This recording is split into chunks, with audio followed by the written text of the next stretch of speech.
back to Weekend Bingo. As Adrian said, it is a new slot because we're so bloody good at predictions. Let's get things underway here. We're going to have a bingo card on screen. We're going to populate this with the things that are definitely going to happen this weekend and things to keep an eye on. We'll go back on this on Monday. So the first thing this weekend is Padraig Amond to score a goal against Brighton and Hove Albion. So I don't think it is possible for Padraig Amond to rock up to a game against a Premier League side in the FA Cup and not score. He's going to become Ireland's all-time top scorer in the FA Cup should he score against Brighton. It's a Sunday night fixture. It's perfectly primed for the Carlo man to step up and grab the headlines once again. He loves this weekend. Amond to score. Hasn't been starting the last couple of games. He's been coming off the bench, but I expect him to score this weekend because he's Padraig Amond. It is the third round of the FA Cup.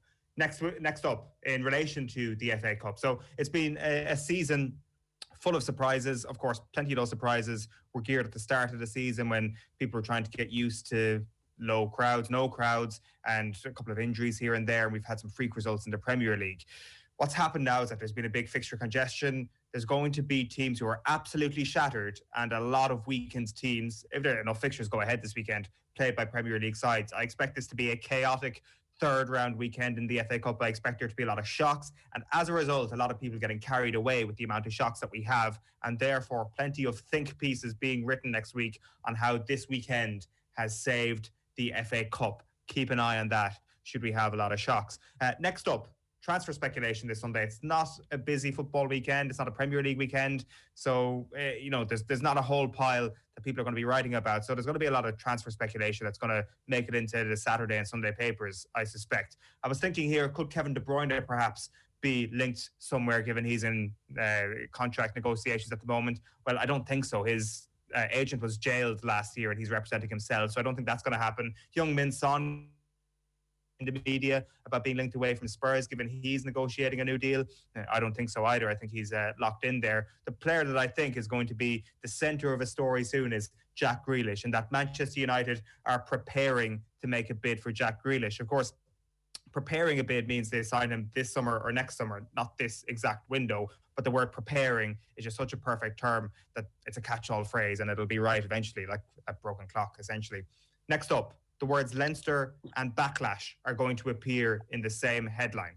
So they were beaten by Connacht last week, strong team named this week. And I think this is actually the easiest pick of the week, especially if Leinster win. It will be deemed a backlash.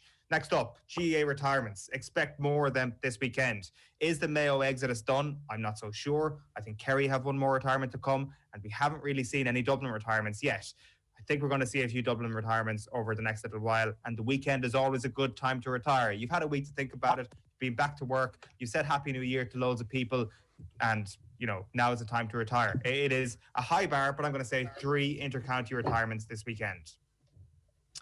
Next up, your NFL group is going to be hopping with NFL fans who are going to be sick of bandwagoners. So just beware, if you haven't been following the NFL all season, if you now post anything on social media or in a WhatsApp group featuring a lot of NFL fans, you will get beaten down by hardcore fans, patronized by hardcore fans, told you're an idiot by hardcore fans.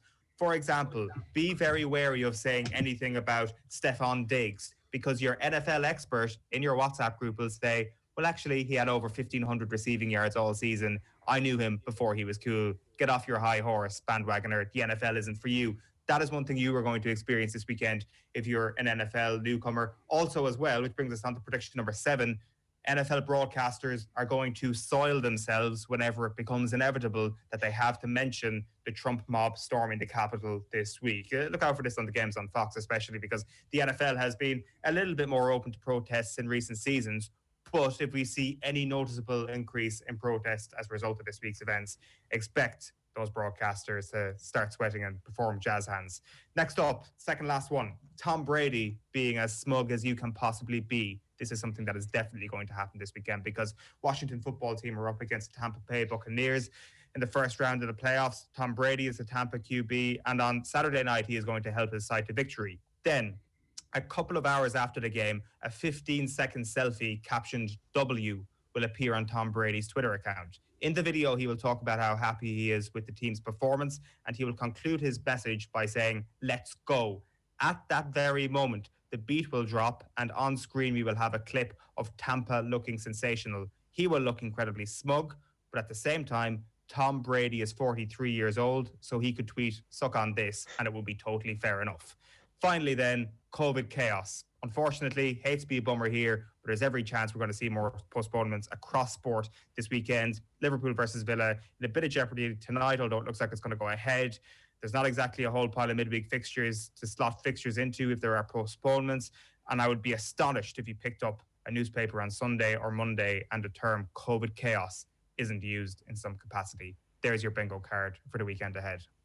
I'm having most of that on. I'm just slightly disgusted that it isn't a weekend of GAA championship with some live commentaries, and you could absolutely stick a mention of Donny O'Sullivan, your own compatriot, on that list as well. He would definitely feature if there was GAA commentary this weekend. Of course there was, but there is no GAA, so we've got to make do with retirements. Shawnee90 on Instagram says that Klopp will have a moan about something. Matthew C says that Aston Villa against Liverpool will be called off. Jay Rooney says more COVID news. Not a great shocker with that.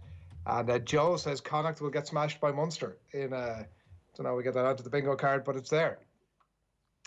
Well, let's throw it in. Let's expand the bingo card next week if there are enough good suggestions. We'll put it up on Instagram every Thursday night, and we might review this on Monday. If none of those things come through, maybe this is off to a very bad start to the point where it'll never recover. Bingo is coming back on. I can see it in my future as I can. Nathan Murphy, there's something subliminally telling me that Nathan is standing by and he is pumped and ready for action, and he's coming your way next.